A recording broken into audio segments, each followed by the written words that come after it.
My name is Harper Quinn, and on the last Thanksgiving I ever spent with my family, my mother raised her wine glass like she was about to toast a victory. The house was loud with cousins and clinking silverware, but the moment she tapped her glass, the room fell into that practiced hush she always managed to summon.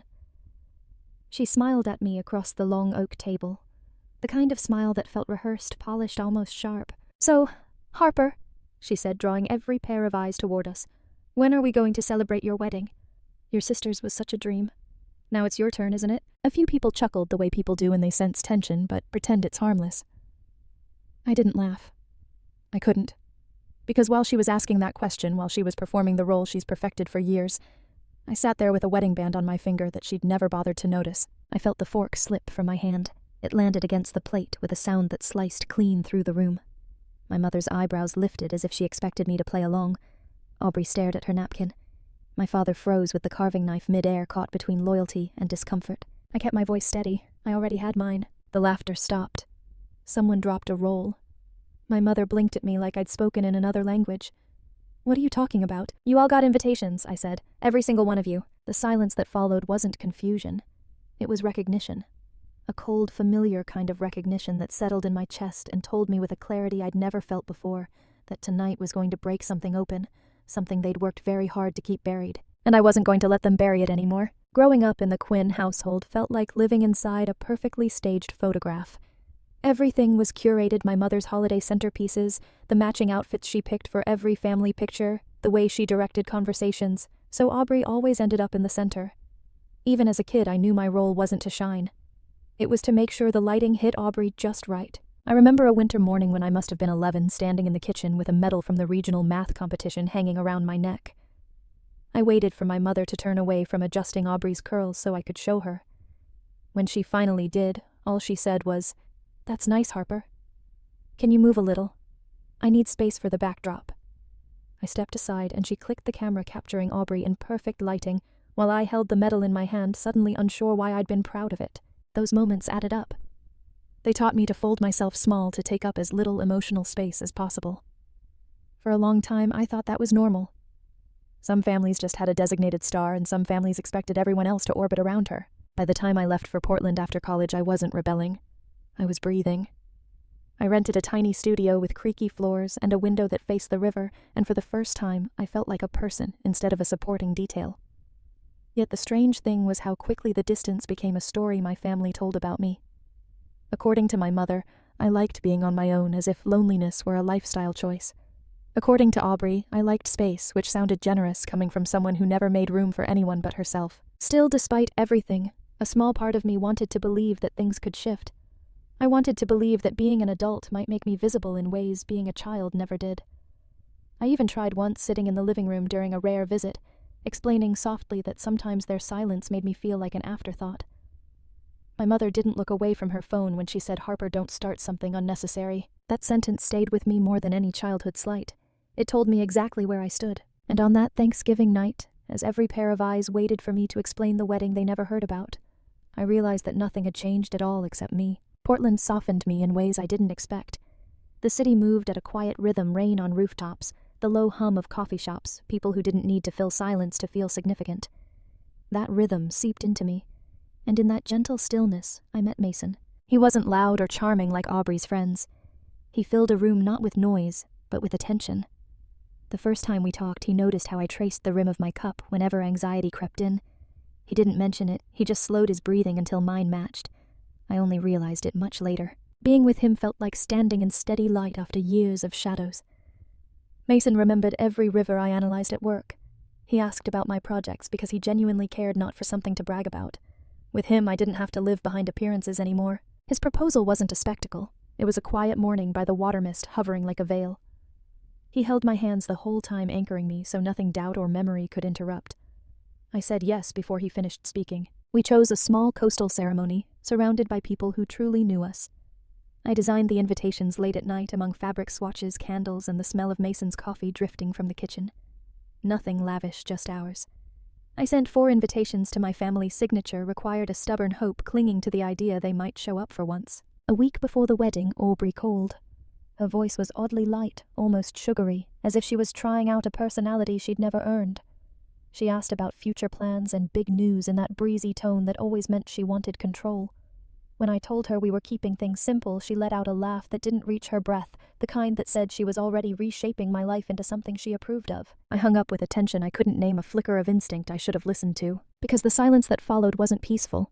It was intentional. The silence crept in slowly like fog, rolling over the coast. At first I brushed it off. People got busy. The holidays were close. Maybe the invitations were buried under unopened mail. I repeated those excuses every morning while brushing my teeth every night when Mason asked if I'd heard anything. I wanted to believe them.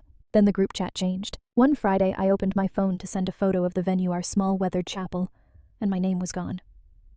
The chat still existed, but I couldn't write in it, like someone slid a door shut without a word. I stared at the screen until the battery dropped 2%. Mason found me in the kitchen, still gripping my phone like evidence. He didn't press. He waited. When I finally whispered, "I think something's off," he gently asked, "Did they ever acknowledge receiving the invitations?" I shook my head. That was when he suggested we treat it like a work problem. Start with the data. I didn't want answers, but I opened my laptop. 4 packages. 4 signatures. All delivered within minutes. And the same name on each one, A. Quinn. My finger traced the initial. Aubrey. My stomach tightened. Mason's hand rested on my shoulder as we checked email logs. The family notification I'd sent had been opened from my parents' home, then deleted 5 seconds later. The timestamp felt like a verdict. I kept searching for any explanation that didn't point to her. But the last piece of data ended the search. The doorbell cam's cloud backup had a short clip. Aubrey stepping onto my parents' porch, taking the stack of envelopes from the delivery box, sliding them into her tote without even looking around. Not careless, confident. And suddenly the silence made sense because it had been crafted, not accidental. Thanksgiving at my parents' house always looked perfect from the outside. Maple leaves raked into neat piles, soft music drifting through the windows, the smell of roasted turkey spilling onto the street like a warm invitation. But stepping inside felt like slipping back into a version of myself I thought I'd outgrown, smaller, quieter, easier to ignore. My mother brushed past me without a greeting, focused on adjusting parsley on a platter. My father gave a weary smile that meant more. Please let tonight be calm, then welcome home. Aubrey stood by the fireplace in a sequined dress, her husband photographing her like she was the holiday's main attraction. No one asked about my drive or how I'd been. The room buzzed with stories of Aubrey's September wedding, her venue, her floral arch, her towering champagne display. With each mention of her perfect day, my own wedding seemed to shrink, pressed into a corner, like something best left unmentioned. At dinner, Aubrey sat directly across from me. She didn't look up, but her deliberate stillness said everything, an old familiar performance of superiority. The candlelit table shimmered with silverware, and the ache in my chest returned the one I'd learned at this very table while practicing how to disappear. My mother presented each dish like an award, praising how she and Aubrey had perfected everything. I stayed quiet, pushing cranberries around my plate as conversations flowed past me. Then my mother tapped her glass. The room fell instantly silent. She smiled at Aubrey, then turned to me with a warmth so staged it almost glittered. Now that Aubrey's wedding was such a success, she announced, "It's time for another celebration. So, Harper, when's your big day?" Aubrey stiffened. My father froze mid-slice. The family leaned in, waiting for a scene they thought they already knew. And with every eye on me, the truth inside me tightened, ready to break. My pulse steadied before I even spoke, the way it does when a long-buried truth finally pushes to the surface. I set my fork down, the soft clink slicing through the room like a warning.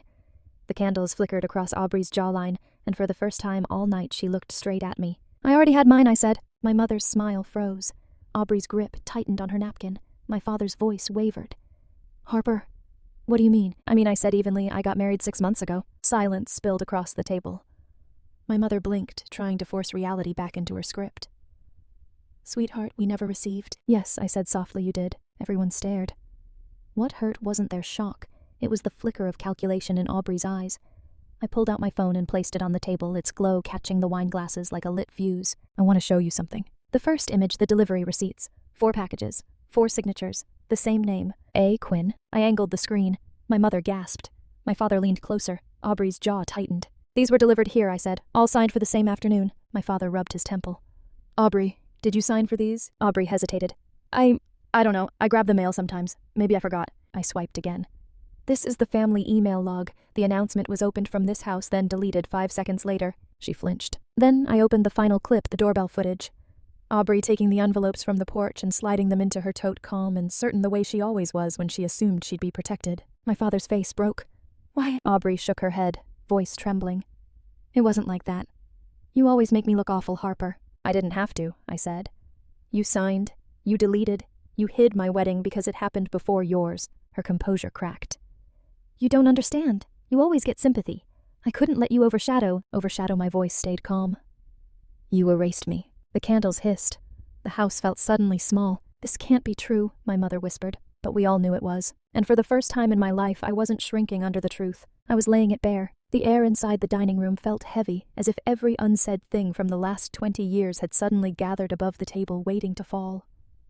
Aubrey stared at her plate like it could offer her an escape, and for the first time in my life she looked small, not polished, not untouchable, not the center of the universe. Just small. My mother pressed a trembling hand to her chest, blinking rapidly, as if choosing which version of reality she could bear to accept. But I didn't wait for any of them to speak. I'd spent too many years waiting. I'm done pretending, I said quietly. My father lifted his head, something desperate flickering behind his eyes. Harper, please let's talk this through. We are talking, I replied. For the first time we are. My mother reached for me, her voice softening the way it always did when she wanted to smooth over the truth. We didn't know. If we had known, you would have come, I finished. I know that's not the point. She looked at me like she didn't understand, but she did. Deep down she always did. This isn't just about a wedding, I said.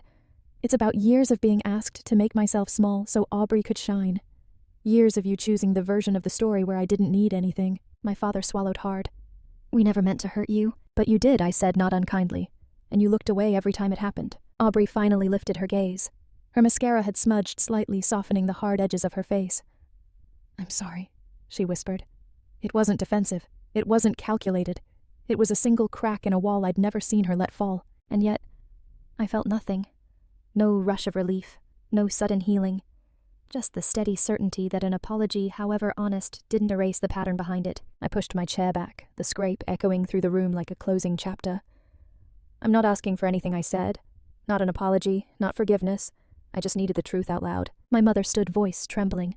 You can't walk out like this. We're family. I slipped into my coat, my hands steadier than they'd ever been. Family shows up, I said.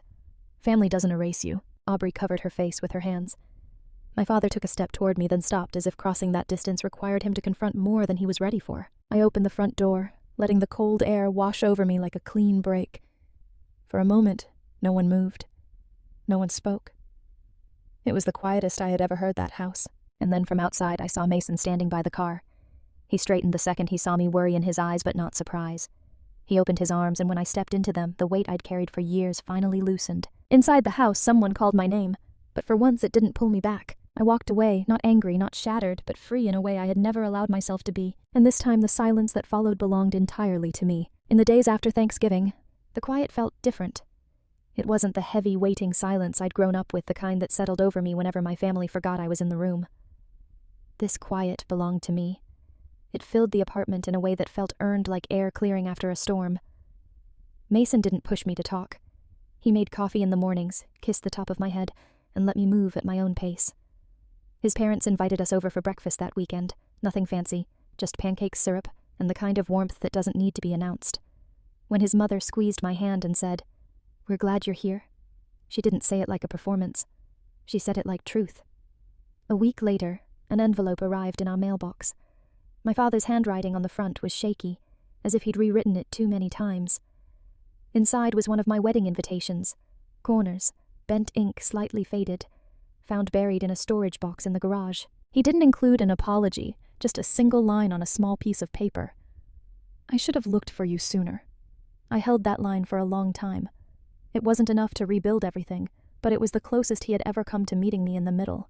I let myself feel the weight of it, then set it gently in a drawer instead of the trash. My mother never reached out, and for the first time her silence didn't feel like a rejection. It felt like a boundary finally settling where it always belonged. I used to believe that family was something you protected no matter the cost. But I know better now. Family is the people who show up, who listen, who don't ask you to shrink so they can breathe easier. And sometimes the bravest thing you can do is walk toward the life that sees you and away from the one that never tried.